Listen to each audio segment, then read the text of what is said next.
नमस्ते दोस्तों। पिछले वीडियो को उतना सपोर्ट नहीं मिला तो हम लोग एक नया मांगा लाए हैं। अगर आपको पिछला कोई मांगा या फिर नया कोई मांगा का एक्सप्लेनेशन चाहिए तो नीचे कमेंट करके बताइए, हम लोग कंटिन्यू ज़रूर करेंगे। आज एक ऐसी कहानी हम लोग बोलने जा रहे हैं जो आदमी कभी मौत से नहीं डरा, जिसकी तलवार तब तक चलते रही जब तक उसकी सांसें नहीं रुकी। ये कहानी है शिंजन ताकेज़ो से मियामोतो मुसाशी बनने की कहानी। ये कहानी है अपने ईगो को मारकर लेजेंडरी स्वॉर्ड्समैन बनने की कहानी। Welcome to Vagabond. कहानी शुरू होती है एक बैटलफील्ड में, जहां बैटल ऑफ सेकिगारा खत्म होता है। चारों तरफ लाश बिछी हुई है, उसके बीच एक आदमी आंख खोल के लेटा हुआ दिखाया जाता है और उसी बैटलफील्ड में एक दूसरे बंदे को दिखाया जाता है जो अपने माँ से माफी मांग रहा होता है। वो बोलता है वो सिकाशु गांव छोड़कर अपना नाम बनाने गया था, लेकिन वो कर नहीं पाया और अपने फियांसे ओत्सु से भी माफी मांग रहा था। तभी उसके सामने पहला वाला बंदा, मतलब हमारा प्रोटैगनिस्ट ताकेज़ो, आता है और बोलता है वो भी सरवाइव कर गया है। फिर उसे माताहाशी नाम से पुकारता है और तभी माताहाशी ताकेज़ो की तरफ देखता है और फिर ताकेज़ो पूछता है क्या माताहाशी चल पाएगा। फिर ताकेज़ो उसे जाने के लिए बोलता है। उसके बाद ताकेज़ो माताहाशी को कंधे पे उठाकर ले जाने लगता है, लेकिन माताहाशी बोलता है उसे वहां पर छोड़ देने के लिए। ऐसे ही वो खत्म है। पिछले दिनों से वो लोग सिर्फ घास ही खाया है, उससे और चला नहीं जा रहा। फिर ताकेज़ो थोड़ा रेस्ट लेने के लिए बैठता है और बोलता है अगला गांव में मिलते ही उन लोगों को दवाई लेना है और पहुंचने में वहां पर ज्यादा समय नहीं लगेगा। फिर माताहाशी बोलता है क्या उन लोगों का यही कीमत है? वो लोग निकले थे नाम बनाने के लिए, दुश्मन के जनरल को मारने के लिए, लेकिन वो लोग सिर्फ घास काट के रास्ता बनाते ही रह गए। यहाँ तक कि वो लोगों को भाला तक नहीं दिया गया, सिर्फ एक मशीटी दिया और अभी वो लोगों का आर्मी हार रहा है। फिर पोटी करते हुए माताहाशी कहता है शायद वो और ज्यादा दिन जिंदा नहीं रहेगा और बोलता है ताकि जो उसका फियांसे का ख्याल रखे। तभी एक तलवार उसके गर्दन के ऊपर आता है तो माताहाशी सोचता है ताकि जो उससे मजाक कर रहा है, लेकिन तभी माताहाशी पीछे घूमकर देखकर चौंक जाता है। तभी वो सामुराई तलवार चलाता है और थोड़ा के लिए माताहाशी बच जाता है, सिर्फ हाथ में थोड़ा सा कट जाता है। फिर वो सामुराई तलवार लेके माताहाशी को मारने जाता है, लेकिन माताहाशी किसी तरह हंटर को गिराकर ताकेज़ो को बुलाता है और वहां से भाग जाता है। उसके बाद हंटर और ताकेज़ो आमने सामने आता है। हंटर तलवार चलाने जाता है, लेकिन ताकेज़ो रोक देता है और बोलता है अगर हंटर उसे मारने की कोशिश करेगा तो वो हंटर को मार देगा। ऐसे बोलते ही ताकेज़ो हंटर के मुंह पर अपना सर मार देता है और उसका सर पकड़ के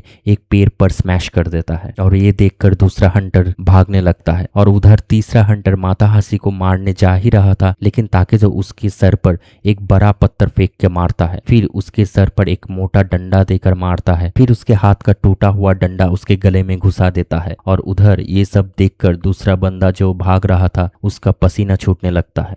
फिर ताकेज़ो उसकी तरफ खूनी आंखों से देखता है। फिर उसका सर भी पत्थर से कुचलकर वो लोग फिर से अपनी जर्नी में चलना चालू कर देते हैं। माताहाशी फिर से बोलने लगता है वो मरने वाला है। ताकेज़ो फिर उसको बोलता है हम लोग खुद का नाम खुद बनाएंगे। तभी माताहाशी बेहोश होकर गिर जाता है। दूर से कोई उन्हें देख रहा था। ताकेज़ो गांव में घुसकर देखता है पूरा गांव में कोई नहीं है, हर जगह सिर्फ लाश बिछा हुआ है। फिर ताकेज़ो का तबीयत खराब होता है और वो जमीन पर गिर जाता है। तभी उसको एक लड़की दिखता है।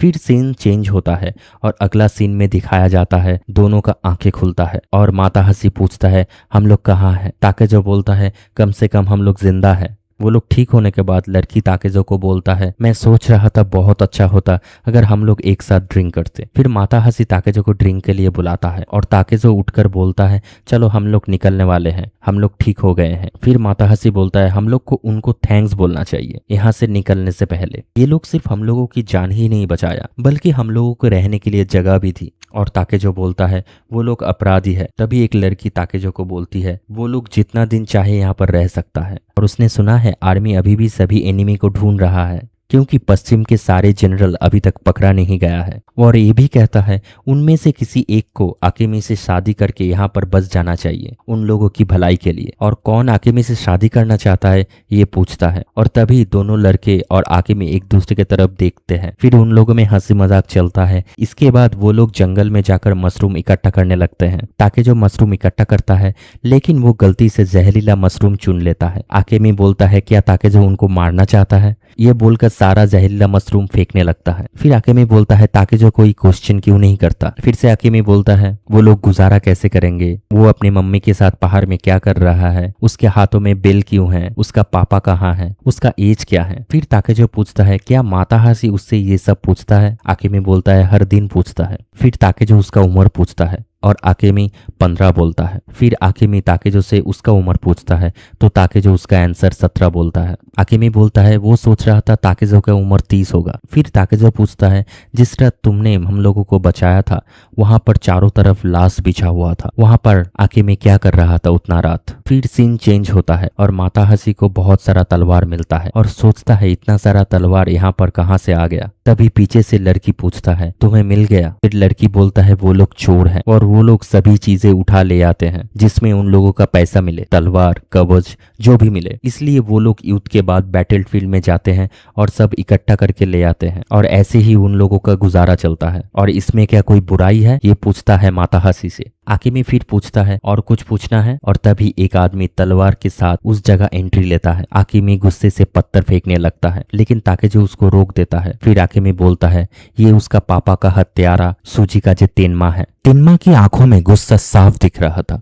उसने तेज आवाज में आकेमी को पुकारा और पूछा आकेमी फिर सेकिगारा गई थी ना। और फिर बोलता है अगर ओको मतलब उसकी माँ को समझ नहीं आया तो सुजिकाजे गैंग ये सब बिल्कुल बर्दाश्त नहीं करेगा, जाकर उसकी माँ को कह देने के लिए। ये उसकी आखिरी वार्निंग है। ताकेजो चुपचाप उसकी बातें सुनता रहा। उसके चेहरे पर कोई डर नहीं था, सिर्फ गहरी सोच थी। वार्निंग खत्म होते ही वो बिना कुछ कहे आकेमी के साथ आगे बढ़ गया। कुछ देर बाद वो लोग अपने घर के अंदर पहुंच गया। छत के ऊपर माताहाशी चीख कर बोला बस इतना ही। ताकेजो बोला और भी है। सीढ़ी लगा के छत के अंदर सारा तलवार और कवच रखने लगा। ओको हैरानी से बोली आकेमी उसे पहले क्यों नहीं बताया तलवार और कवच के बारे में। फिर ओको ने कहा इतना काफी होगा तेन्मा को बेवकूफ बनाने के लिए। सबको लगा काम खत्म हो गई है लेकिन ओको की नजर अचानक एक कोने में टिक गई। वो धीरे से पूछा क्या वो लोग एक चीज भूल गए। ताकेजो ने उसकी नजर का पीछा किया। कोने में एक मोटा सा ओक का लकड़ी का डंडा पड़ा था। जैसे ही उसने उसे हाथ में उठाया उसकी आंखों में अजीब सी चमक आ गई। एक ही पल में उसने डंडा हवा में घुमा दिया। हवा को चीरने की आवाज पूरे कमरे में गूंज उठी। सब सन्न रह गए। माताहाशी घबरा गया और बोला अरे आराम से ताकेजो। तब ओको हल्की सी मुस्कुराई और बोला क्या उसे ये पसंद है। ताकेजो ने बिना एक पल सोचे जवाब दिया हाँ। तब ओको ने कहा ये सिर्फ एक लकड़ी का डंडा ही है। लेकिन ताकेजो के हाथ में ये उसकी मर्दांगी और बढ़ा रहा है। वो औरत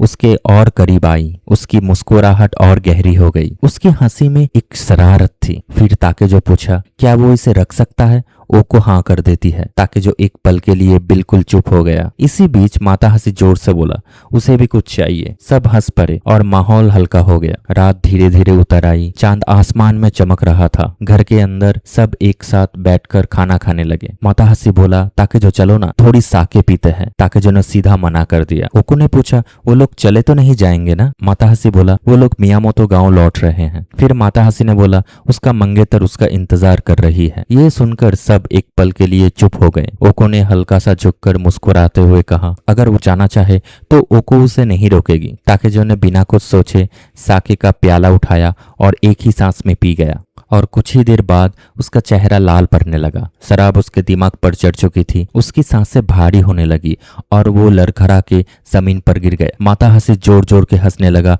और बोला ताकेजो कितना कमजोर है। आकेमी चुपचाप उसे देख रही थी। ताकेजो की आंखें धीरे धीरे बंद होने लगी और उसके दिमाग में बचपन की यादें उभर आई। एक छोटा सा लड़का, उसके सामने उसका पिता खड़ा है। ताकेजो ने धीरे से पूछा माँ कहाँ गई। उसके पिता से ठंडी और सख्त आवाज आई और बोला अब उसके बारे में कभी मत सोचना। छोटा ताकेजो घुटनों के बल गिर गया और उसके पिता को घूरने लगा। उसके पिता उसके करीब आया और नफरत भरी नजर से बोला उसे आंखें ना दिखाए। फिर बोला उसकी आंखें दरिंदे जैसा है। ताकेजो का पूरा शरीर पसीने से भीग गया। अचानक उसकी आंखें खुल गई। उसने महसूस किया कि कोई उसके बिल्कुल पास बैठा है। वो घबरा कर उठ गया। उसके सामने ओको थी। वो धीरे से उसका नाम लेकर बोली ताकेजो उसकी आवाज में इतनी नरम और गर्माहट थी कि ताकेज़ो एक पल के लिए सब कुछ भूल गया। ओको उसके और करीब आ गई। उसने प्यार से उसके गाल को छुआ और बोला, क्या ताकेज़ो को पता है ओको उसे कब से देख रही है? ताकेज़ो का दिल जोर जोर से धड़कने लगा और बिल्कुल समझ नहीं पा रहा था कि क्या करे। ओको ने उसकी होठों को उंगलियों से छुआ और धीरे से फुसफुसाया, कितने अनारी हो तुम। ताकेज़ो का सारा शरीर कांप उठा। ओको ने उसके चेहरे को दोनों हाथों से पकड़ लिया और उसके होंठ धीरे धीरे ताकेज़ो के होंठ के बिल्कुल करीब आ गया और दोनों के होंठ एक दूसरे को छू गया। ताकेज़ो की सांसें रुक गई, लेकिन उसी वक्त बाहर से जोर जोर से दरवाजे पर मुक्के पड़ने लगे। ताकेज़ो तुरंत होश में आ गया और बिजली की तरह उठ खड़ा हुआ। दूर से कोई चीख रहा था। सुजिकाचे गैंग आ गया था। दरवाजे पर लगातार जोर जोर से दस्तक पड़ रही थी। अंदर ताकेज़ो अभी भी नशा और होश के बीच उलझा हुआ था। ओको के चेहरे पर गुस्सा साफ दिख रहा था। वो तेज आवाज में बोली, ताकेज़ो तुमने मुझे इस तरह से शर्मिंदा कैसे कर दिया? ताकेज़ो हैरानी से उसकी तरफ देखने लगा। उसे समझ ही नहीं आ रहा था कि अचानक ओको ऐसा क्यों कर रहा है। लेकिन उसी वक्त बाहर से चीख सुनाई दी, दरवाजा खोलो, सुजिकाचे गैंग आ गई है। एक ही पल में कमरे का सारा माहौल बदल गया। बाहर सुजिकाचे गैंग का कई लोग घर को घेर चुके थे। उनका लीडर खुद सामने खड़ा था। अंदर घुसते ही उसके आदमी हर कोने की तलाशी लेने लगे और एक आदमी ने पूछा, मिला कुछ? दूसरा बोला, अभी तक नहीं। लीडर धीरे धीरे चलकर ओको के सामने आया और बोला, ओको सामान कहाँ छुपाया है? ओको बिल्कुल शांत बैठी थी। लीडर ने हंसकर कहा, थोड़ी साके पिलाओगे? ओको ने बिना उसकी तरफ देखे ठंडे लहजे में जवाब दिया, जहां रखी है खुद जाकर ले लो। लेकिन लीडर की मुस्कान और गहरी हो गई। फिर उसने कहा, डाकुओं का भी उसूल होता है, इसलिए इज्जत से मांग रहा हूँ, वरना मुझे पूरा घर खोजना पड़ेगा। ओको ने उसकी आंखों में आंखें डालकर जवाब दिया, उसने कुछ नहीं चुराया। लीडर धीरे से मुस्कुराया और बोला, अगर ओको उसकी बन जाए तो फिर उसे ऐसे जिंदगी जीने की जरूरत नहीं पड़ेगी। ये सुनकर ओको का चेहरा नफरत से भर गया। उसने धीरे से सर घुमाया और बोली, जो औरत अपने पति की कातिल के साथ रह जाए उससे बदनसीब और कौन होगा। ये लफ्ज सीधा उस आदमी के दिल पर लगा। लीडर का चेहरा एक ही पल के लिए सख्त हो गया। उसने ओको की तरफ घूरते हुए कहा, तुम्हारा चेहरा देखकर मुझे उल्टी आती है। फिर उसने अपने आदमियों को हुक्म दिया, छत भी चेक करो। सब आदमी ऊपर छत पर चढ़ गए और तुरंत तलाशी लेने लगे। तभी एक आदमी की नजर छोटी सी आकेमी पर पड़ती है और बोला, अरे यहाँ पर एक बच्ची है। लीडर ने उसकी तरफ देखा और ठंडी आवाज में कहा, उस लड़की का इज्जत लूट लो। ये सुनते ही सब एक पल के लिए सन रह गए, लेकिन अचानक लीडर रुक गया। उसने कुछ सोचा, फिर अपना फैसला बदल दिया। वो धीरे से बोला, तुम लोग बेवकूफ हो।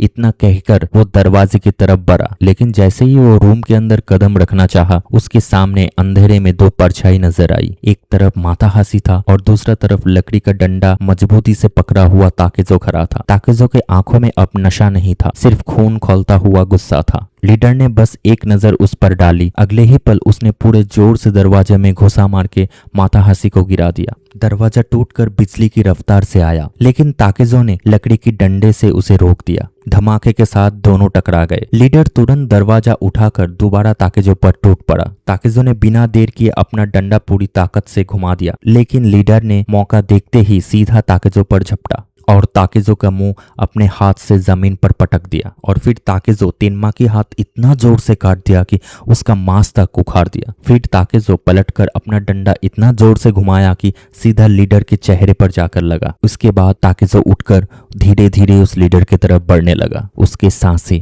अभी भी तेज चल रही थी, लेकिन उसकी आंखों में जरा सा भी डर नहीं था। लीडर ने अपने गले पर लगा खून देखा। ताकेज़ो सोचा, अच्छा हुआ उसने मियामोतो गांव से निकला। फिर ताकेज़ो बोला, तेनमा एक डाकू है, लेकिन तेनमा एक जनरल भी है और ताकेज़ो उसे मार देगा। ये सुनकर लीडर का चेहरा उतर गया। ताकेज़ो ने धीरे से अपना लकड़ी का डंडा उठाया, लेकिन उसकी आंखें लीडर पर टिकी हुई थी। तभी माताहासी तलवार लेके बाकी गैंग की तरफ दौड़ पड़ा और गैंग मेंबर को मारने लगा। फिर ताकेज़ो लीडर को मारने के लिए तेनमा के पीछे दौड़ा और एक ही बार में उसके एक आदमी को हवा में उछाल दिया। उस आदमी की दर्द भरी चीख चारों तरफ गूंज उठी। लीडर ने पलट कर देखा और उसका चेहरा सफेद पड़ गया। उसके सामने ताकेज़ो बिल्कुल शांत खड़ा था, सिर्फ उसकी आंखें उसका पीछा कर रही थी। वो बिना कुछ सोचे घर से बाहर भाग निकला। फिर ताकेज़ो उसके पीछे दौड़ पड़ा। अब दोनों जंगल के बीच पूरी रफ्तार से भाग रहे थे। लीडर बार बार पीछे मुड़कर देख रहा था, लेकिन ताकेज़ो हर पल उसके और करीब जा रहा था। लीडर के दिल में सिर्फ एक ही बात चल रहा था, ऐसी आंखें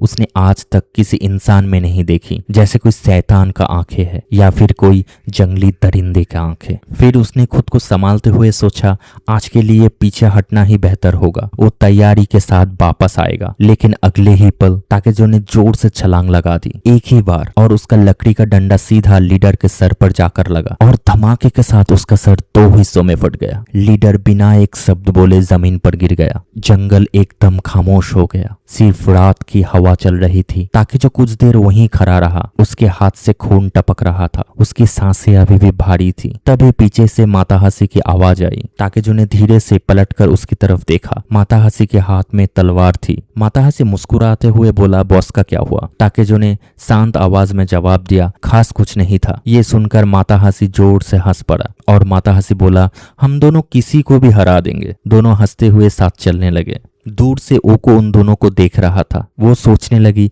ये दोनों बिल्कुल बच्चे की तरह है। फिर उसने गंभीर होकर कहा, उन लोगों को अब यहाँ से निकलना होगा, वरना वो लोग सब मारे जाएंगे। और ताकेजो से पूछा, वो लोग क्या करेंगे? माताहाशी हैरानी से बोला, कौन मारेगा? ओको ने सीधा ताकेजो की तरफ देखा और सिर्फ दो शब्द बोली, सुजिकाजे कोहेई।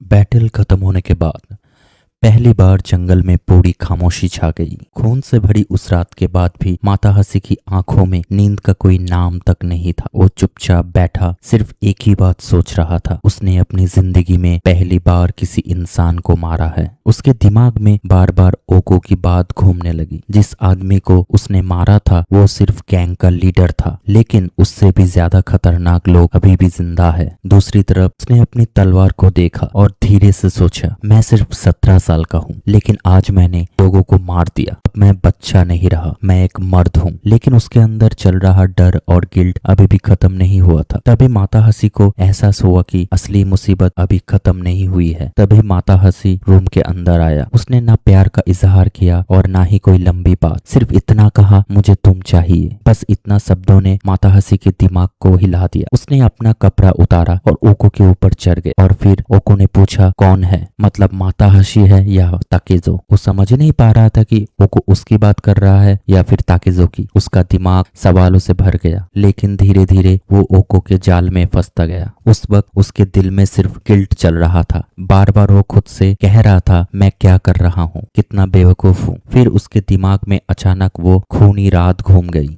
उसने 4 लोगों को मारा था और इसी उलझन में उसके मुंह से गलती से एक नाम निकल गया, ताकेजो। मतलब ओको ने जो पूछा था कौन है, उसके आंसर में माताहाशी खुद का नाम नहीं बोल के ताकेजो के नाम बोल दिया था। ओको ने ये सुनते ही हल्की सी मुस्कान के साथ कहा, मुझे लगा तुम्हारी मंगेतर है। और इसी एक लाइन से साफ हो गई कि ओको पूरी सिचुएशन को समझ रही थी और माताहाशी उसके सामने बिल्कुल कमजोर पड़ चुका था। सुबह होते ही सब कुछ बदल गया। तेज धूप, बहती हुई नदी और दोनों अपने शरीर से खून धो रहे थे। लेकिन वो लोग सिर्फ खून ही नहीं धो रहा था, कल रात की यादें भी वो लोग धुलने की कोशिश कर रही थी। नदी में खड़े खड़े माताहाशी को उत्सो की याद आई। उसने आंखें बंद करके धीरे से कहा, मुझे माफ कर दो उत्सो। उसे समझ आ गया था कि उसने सिर्फ अपने मंगेतर को ही नहीं बल्कि खुद को भी धोखा दिया है। फिर उसने ताकेजो की तरफ देखकर कहा, चलो घर चलते हैं। लेकिन ताकेजो ने बिना एक पल सोचे मना कर दिया। उसके चेहरे पर एक अजीब सी शांति थी। उसने साफ कह दिया कि वो घर लौटने के लिए निकला नहीं था। मियामोतो गांव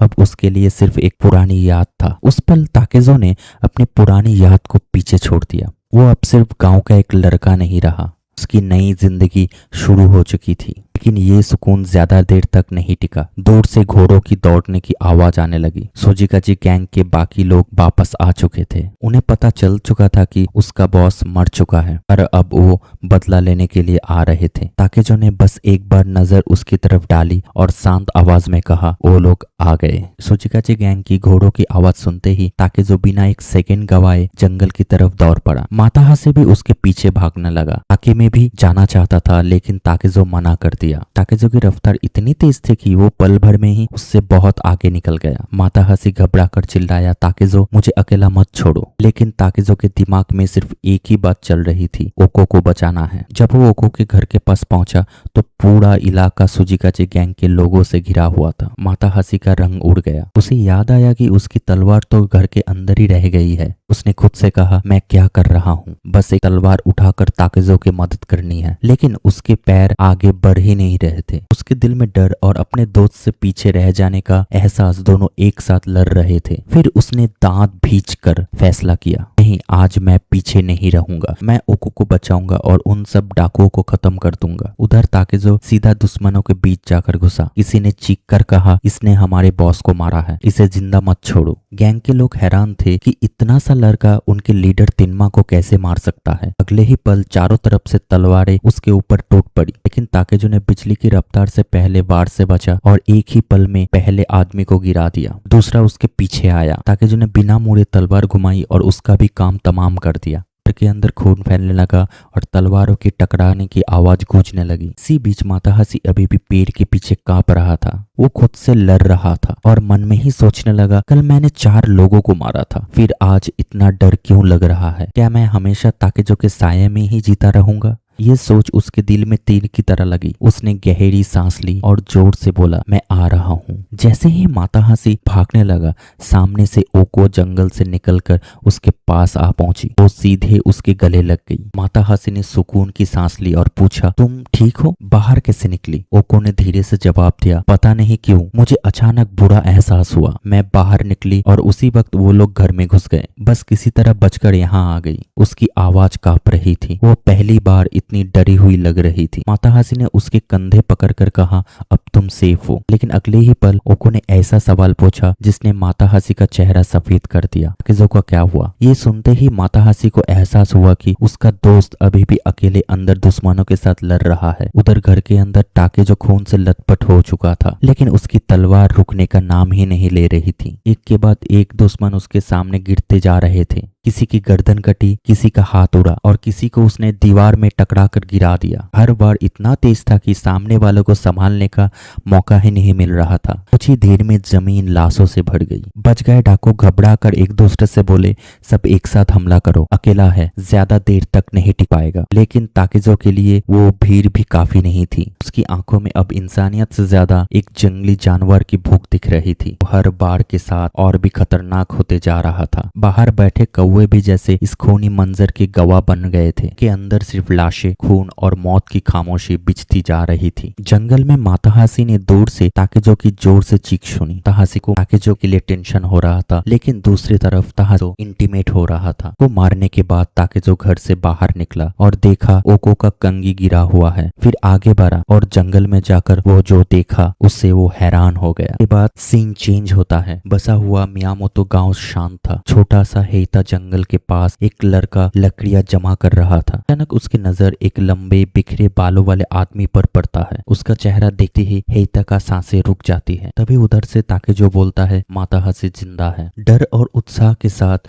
वो सीधा अपने दादी के पास दौड़ पड़ता है और दादी को जाकर बोलता है, मैंने ताकेजो को देखा है। पहले उसकी बात को मजाक समझकर उसके सिर पर जोर से थप्पड़ मार देती है और पूछता है, काम खत्म हो गया है क्या? हमेशा फालतू बातें करता है। लेकिन जब हेता रोते हुए कसम खाकर कहता है कि उसने सच में ताकेजो को देखा है, दादी का चेहरे का रंग बदल जाता है। उसकी आंखों में उम्मीद की चमक उठती है। सोचता है, अगर ताकेजो लौट आया है तो मेरा माताहासी भी जरूर जिंदा होगा। वाले हैरान होकर उसे समझाने की कोशिश करता है और बोलता है, 1 साल हो गया है, माताहासी को भूल जाओ। लेकिन दादी के दिल में एक ही विश्वास था, मेरा बेटा जरूर लौटेगा। वो तुरंत ओत्सु को खुशखबरी देने निकल पड़ती है। चलते हुए उसकी आंखों से आंसू निकलने लगता है और सोचता है, अगर ताकेजो उसे जंग में नहीं ले गया होता तो आज मेरा बेटा शादी करके इज्जत से जी रहा होता। इसी बीच कुछ सामुराई गांव में पहुंच जाते हैं। दादी से पूछता है, क्या वो शिनमेन परिवार से है? दादी घबरा जाती है। सामुराई बताता है कि वो एक आदमी को ढूंढ रहा है, उसका नाम ताकेजो है। उसने सरहद तोड़कर घुसपैठ की है और हमारे 2 सिपाहियों के मार दिया है। ये सुनते ही दादी का चेहरा गुस्से से भर उठता है। उसके मन में बस एक ही बात गूंजती है, उस नालायक ताकेजो की वजह से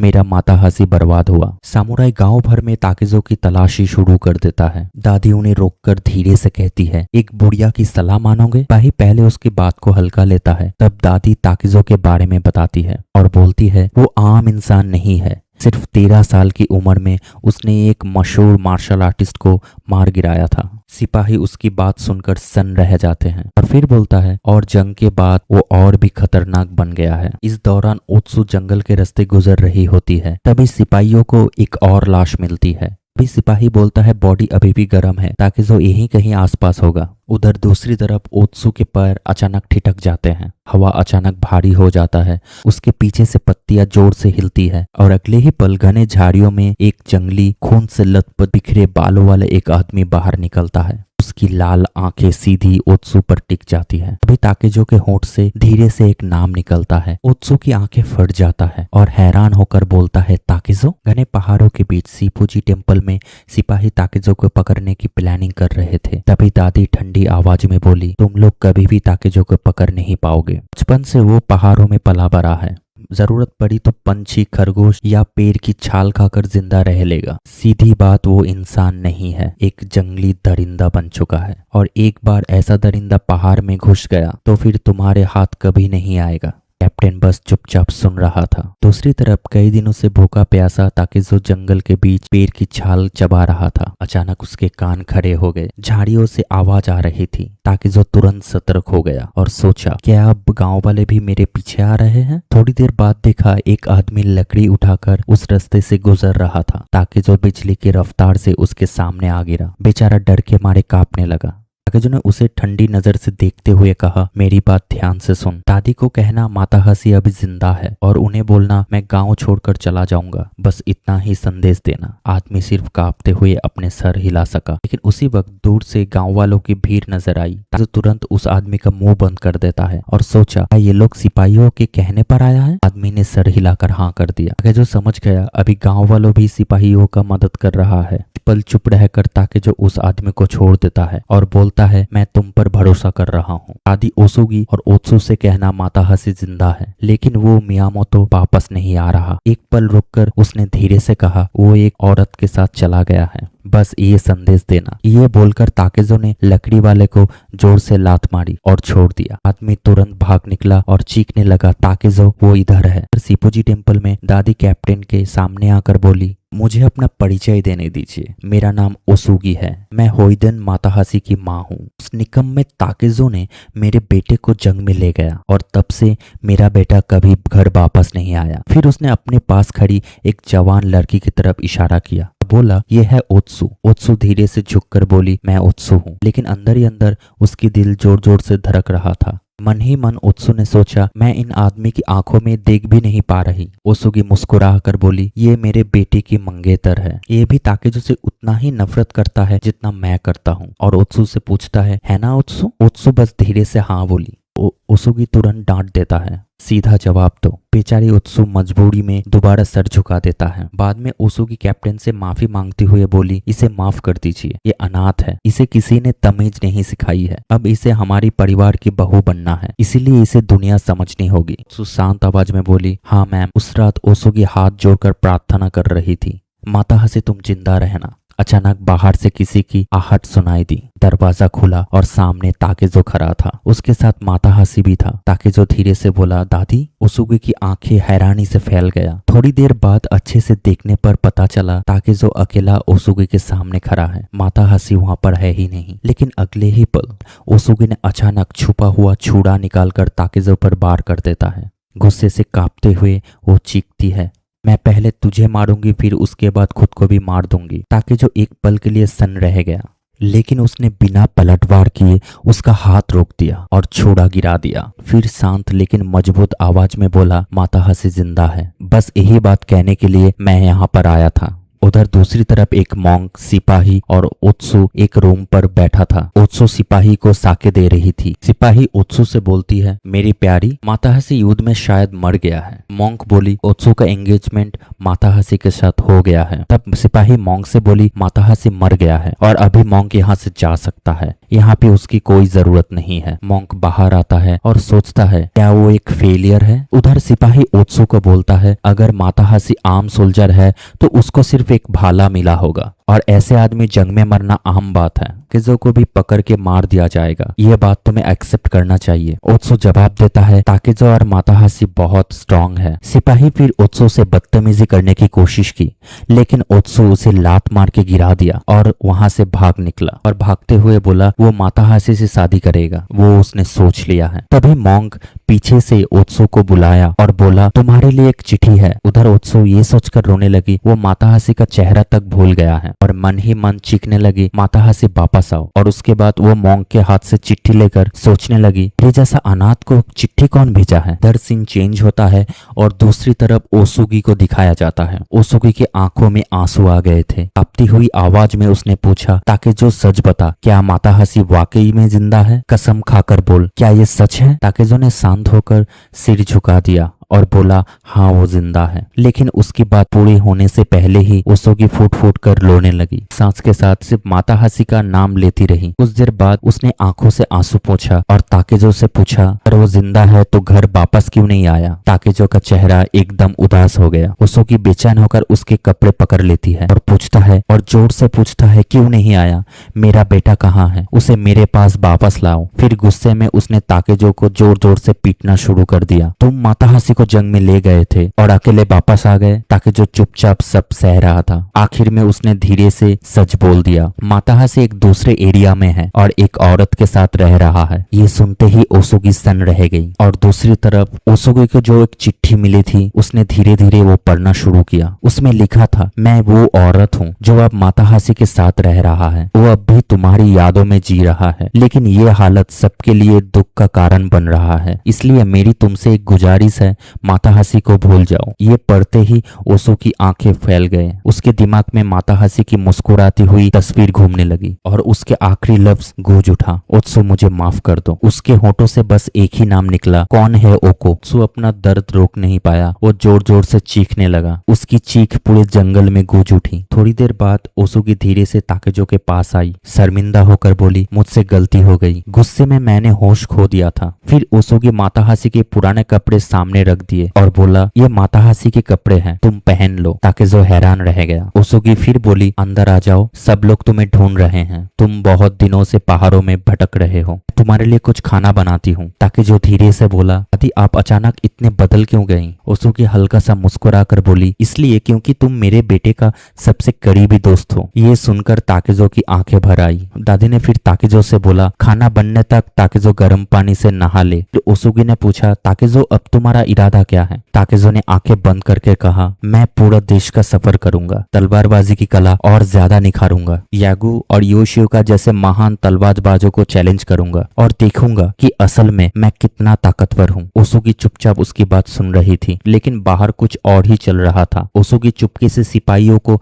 घर तक ले आई। हंसकर बोला शाबाश दादी और अपने सिपाहियों से कहा अब तुम लोग सारे रास्ते बंद कर दो, कहीं से भी भाग ना पाए। ओसुगी के चेहरे पर एक अजीब सी मुस्कान आ गई। अंदर ताकेजो को अभी भी लग रहा था कि सब ठीक है लेकिन अचानक दरवाजा तोड़ दिया गया। बहुत सारे सिपाही हथियार लेकर घर को घेर चुके थे। ताकेजो बाहर निकला और देखा वो पूरी तरह से घिर चुका था। उसने ठंडे नजर से ओसुगी की तरफ देखा और सोचने लगा तो ये सब एक ट्रैप था। ओसुगी जोर से हंसी और बोली बिल्कुल, खुद को पुलिस के हवाले कर दो वरना तुम्हारा सर इसी गांव में काट दिया जाएगा। सभी लोग चीखने लगे तुम शैतान हो और बोलने लगे इस गांव को तुम जैसे मुसीबत की जरूरत नहीं है। कैप्टन ने हुक्म दिया पकड़ लो इसे। एक सिपाही भागते हुए ताकेजो पर टूट पड़ा लेकिन ताकेजो ने सिर्फ एक ही बार से उसे जमीन पर गिरा दिया। सब लोग डर के मारे जम गए। ताकेजो ने धीरे से अपनी गर्दन उठाई।